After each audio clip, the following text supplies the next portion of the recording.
it's Jennifer from Fiber Flux. In this video, we're going to learn how to crochet this beautiful quick gift button scarf.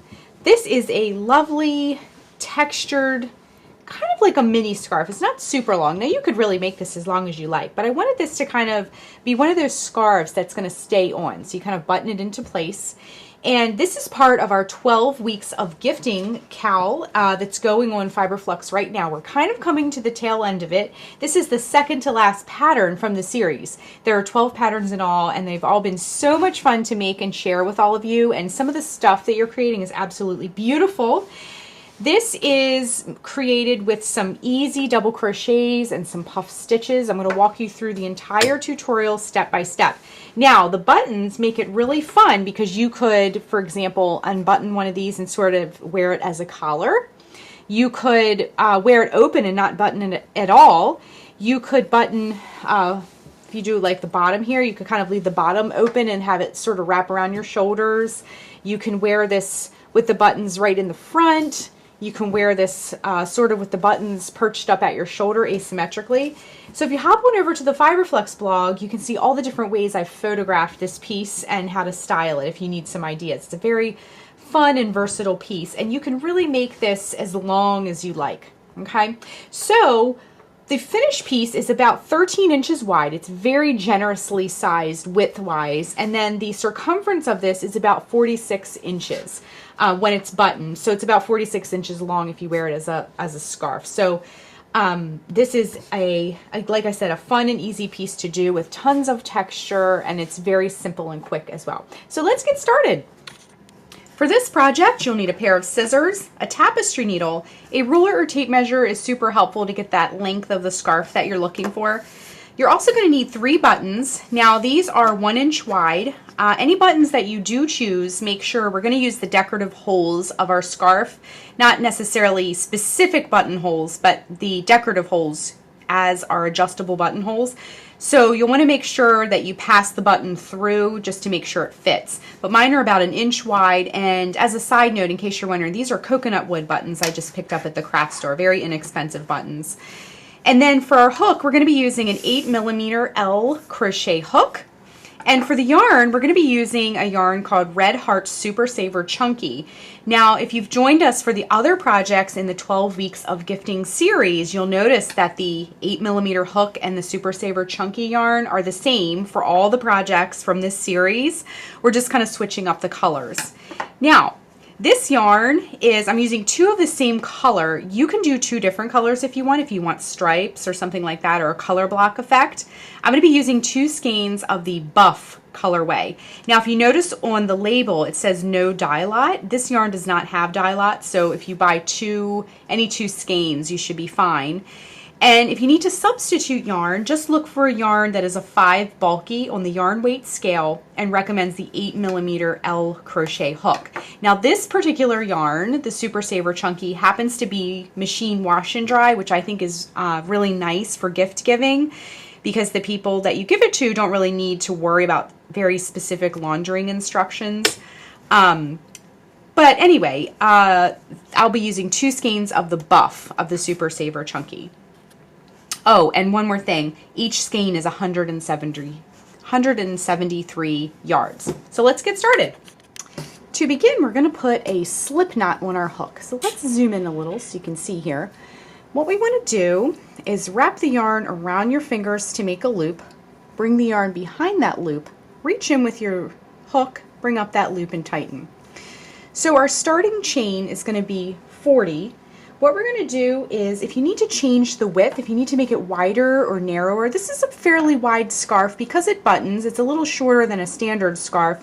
It's going to kind of make like a ring around. So I wanted it to make it a little bit wider. Okay, so our starting chain is going to be 40, but if you need to change the width, if you want to make it narrow or wider, for example, just know the multiple is 2 plus 4. Now, all that means, if you're not familiar with that concept, is when you're doing your starting chain, just count 2 plus 2 plus 2 plus 2 plus 2 and so forth until you get the width that you want, and then add 4 more chains onto that, and you will be able to adjust as needed. So what we want to do is chain 40. To make a chain, wrap yarn around hook and bring it through the loop. That's 1, 2, 3, 4, 5, 6, 7, 8, 9, 10, 11, 12, 13, 14, 15, 16, 17, 18, 19, 20, 21, 22, 23, 24, 25, 26, 27, 28, 29, 30, 31, 32, 33, 34, 35, 36, 37, 38, 39, and 40. So if we look at our starting chain, you want it to be loose, but not too loose. You don't want it to be sloppy, but you want to be able to work into these chains, okay? So here is our starting chain, and you can kind of get an idea if you need to change the width. I made mine nice and wide. All right, so for row 1, what we're going to do is work in the 4th chain from the hook. So this loop here does not count. We're going to go 1, 2, 3, and 4. And then in that chain, we're going to work a double crochet chain 1. So to make a double crochet, wrap yarn around hook, insert the hook into that chain, bring up a loop, wrap yarn around hook, bring it through the first 2 loops, wrap yarn around hook, bring it through the last 2 loops. Then we're going to next chain 1. Then we're going to skip a chain, and in the chain after that, we're going to do the same thing. Work a double crochet chain 1. So double crochet chain 1, and then we're just going to simply do this all the way across. So skip a chain, in the next chain, work a double crochet and a chain 1. Skip the next chain, and the chain after that, work a double crochet, chain 1, skip the next chain, and the chain after that, work a double crochet, chain 1, skip the next chain, in the chain after that, double crochet, chain 1, skip a chain, chain after that, double crochet, chain 1, skip the next chain, in the chain after that, double crochet, chain 1, skip the next chain, in the chain after that, double crochet, chain 1. So far row 1 is pretty easy. Skip the next chain, in the chain after that, double crochet, chain 1, skip the next chain, double crochet, chain 1, skip the next chain, in the chain after that, double crochet, chain 1. Okay, skip the next chain, in the chain after that, double crochet, chain 1, skip the next chain, in the chain after that, double crochet, chain 1, skip the next chain, in the chain after that, double crochet, chain 1, skip the next chain, in the chain after that, double crochet, chain 1, and we're getting to the home stretch here. Skip the next chain, and in the chain after that, double crochet, chain 1, skip the next one, the one after that, double crochet, chain 1, and then we have 2 chains left. Skip that next chain, and the very last chain, work a double crochet to finish off the row. Okay, so row 1's pretty easy, kind of sets us up for all of our stitches. You can see it almost looks like a narrow, very tall ladder. Okay, let's move on to row 2. We get a little bit more yarn. These center pull skeins of yarn are super helpful.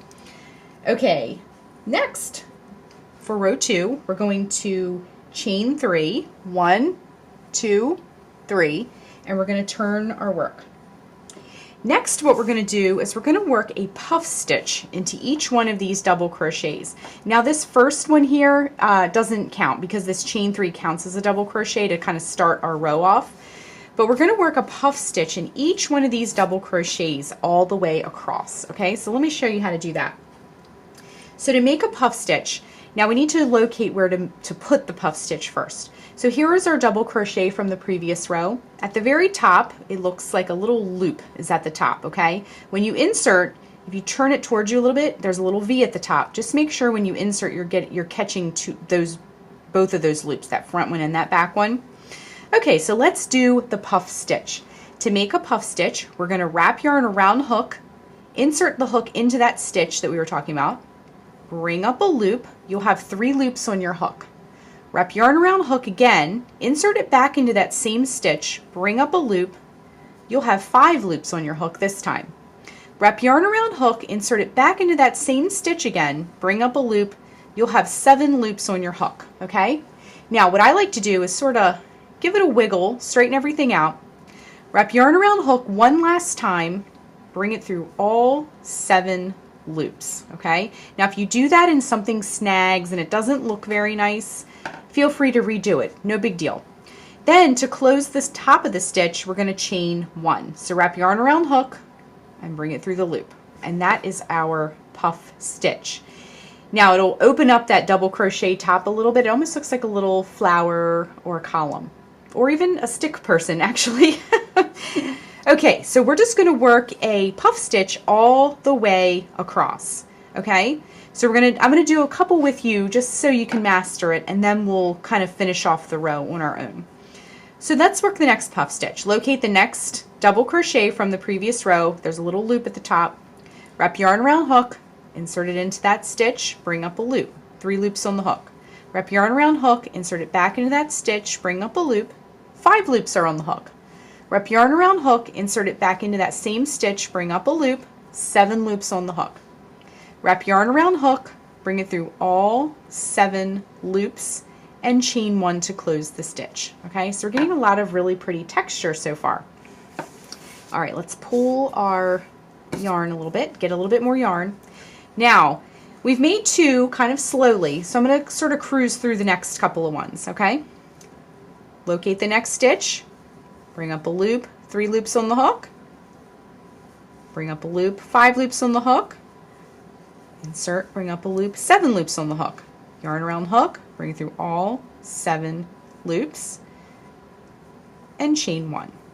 Okay, let's move on to the next one. 3 loops, 5 loops, 7 loops, finish that stitch, and chain 1. So we're just going to continue across working our puff stitches. So you'll do your puff stitch, chain 1, puff stitch, chain 1, all the way across until you get to that turning chain. So right before you get to that turning chain, we're going to stop and I'm going to show you how to finish off the row, okay? So I'm going to continue working my puff stitches all the way across. Remember, 3 loops, 5 loops, 7 loops, and then bring it through and chain 1, okay? So continue to do that all the way across, and then we'll rejoin in just a moment and we're going to move on to row 2. Just coming up to the end of the row with our puff stitches, and we're going to work that very last one of the row. 3 loops, 5 loops on the hook, 7 loops on the hook, bring it through all 7 loops, chain 1. Now to finish the row, we still have that turning chain. You're going to go in that topmost chain of the turning chain and just work a regular double crochet into that turning chain, okay? So row 2 is complete and it looks nice and wide. We've got some nice texture we've added now. Let's work row 3. Now row 3 is the last row I'm going to show you, because for the remainder of your scarf, you're going to work rows 2 and 3, 2 and 3, 2 and 3 over and over and over again. So please feel free to back up the video if you need to watch any parts of this, if you need to see those puff stitches again, if you need to learn how to transition, things like that. So what we're going to do is chain 3, 1, 2, 3, and turn your work. And then all we're doing for this row is we're going to work a double crochet into the top of each one of these puff stitches. So if you look at your puff stitch, you can see the puffy part here, and then at the top there's a little space. See that little space at the top? We're going to work right into that stitch at the top. So work a double crochet right into that stitch at the top of that puff stitch. Next we'll work a chain 1, and then we'll do this all the way across. So in the top of the next puff stitch, go double crochet, chain 1. Top of the next puff stitch, double crochet, chain 1. Next puff, double crochet, chain 1, and so forth. We're just going to do this all the way across. Super easy, and I love the combination of these 2 stitches together, because those double crochets with the chain in between gives it a little bit of an airy look, almost sort of lacy. But those puff stitch rows give some texture and volume, so it's a nice contrast, and it makes for an interesting looking scarf to wear as well. So I'm just going and working double crochet, chain 1 in the tops of each one of these puff stitches. Double crochet, chain 1, double crochet, chain 1, double crochet, chain 1, double crochet, chain 1, getting it up there to the end again, double crochet, chain 1, double crochet, chain 1, double crochet, chain 1, and here's our last puff stitch of the row already.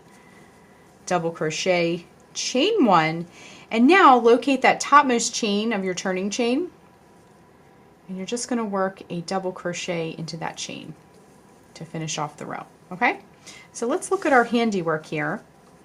Now normally when I make puff stitches like this on one side, I work the row where the fronts of the puff stitches are facing. They look slightly different on the back, a little bit more loopy. So whenever your puff stitch row faces you, I consider that the right side of the work, or the as opposed to the wrong side of your work, is what some people call it. So we're just going to continue working rows 2 and 3, 2 and 3, 2 and 3 over and over and over again until your scarf is as long as you would like it to be, or until you run out of yarn, whatever comes first, whatever kind of look you're after. I wanted mine to be nice and wide and a little bit longer, so I have 2 skeins of yarn I'll be using, like we mentioned before. And then the next thing we're going to do is finish up our scarf once we get some length on this thing, and then we're going to learn how to take care of all these ends and add our buttons. So keep going with your rows 2 and 3, and we'll rejoin in just a moment. Just working that last double crochet of the last row,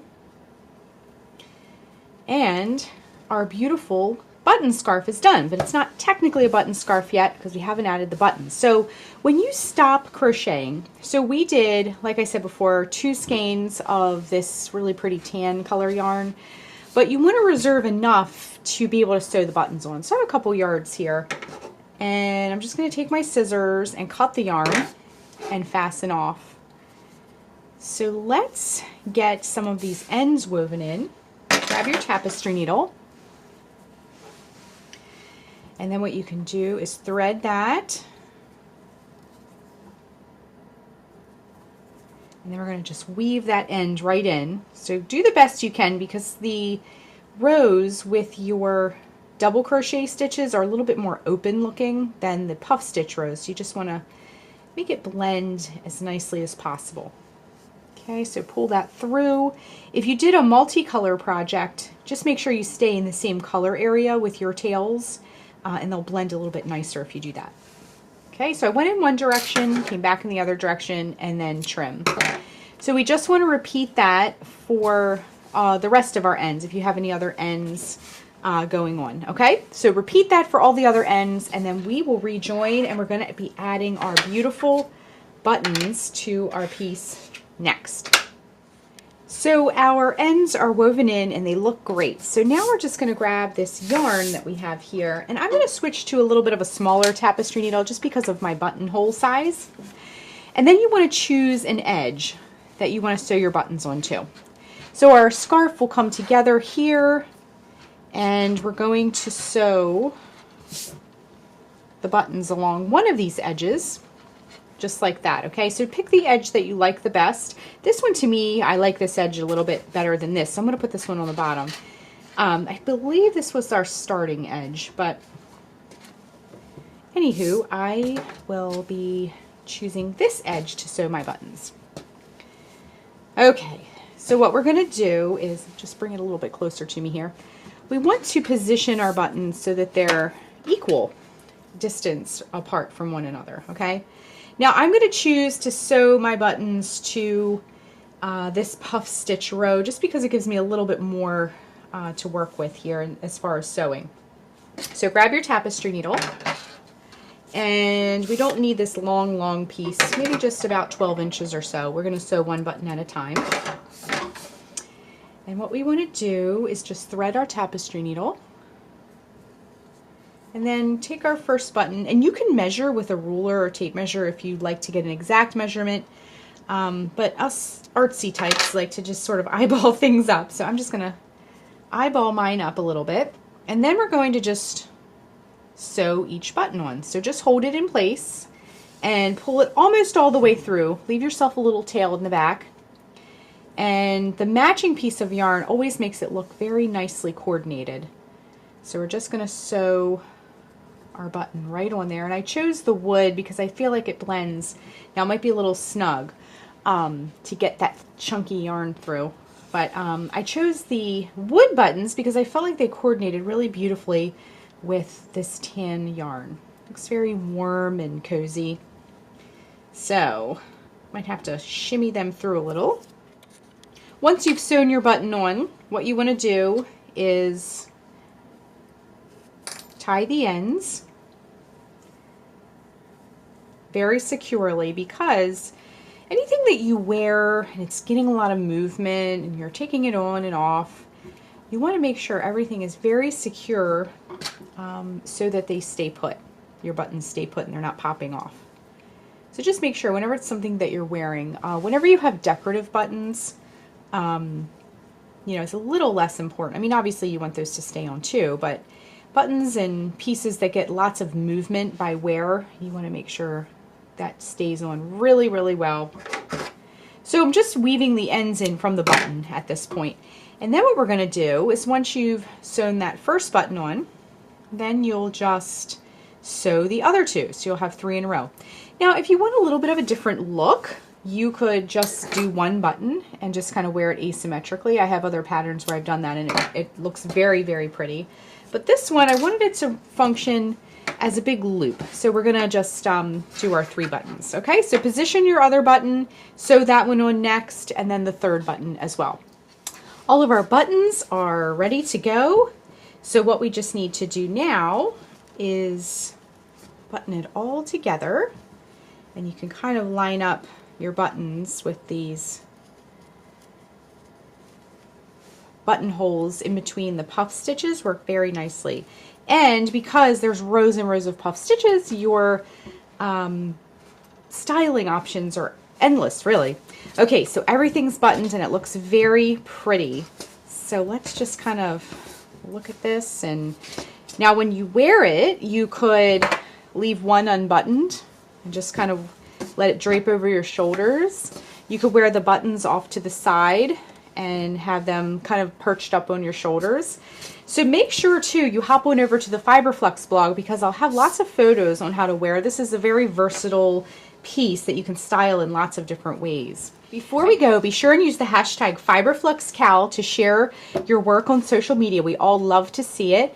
And if you haven't yet, be sure and join our Ravelry groups and our Facebook groups to share your work, ask questions, and kind of see what everybody's doing. I often post there first before I post anywhere else when I have something new. And that's it. I hope you enjoyed this tutorial. And that is how you crochet the quick gift button scarf. Thanks so much for watching, and be sure and click the subscribe button to get all the latest Fiber Flux video updates. Thanks again.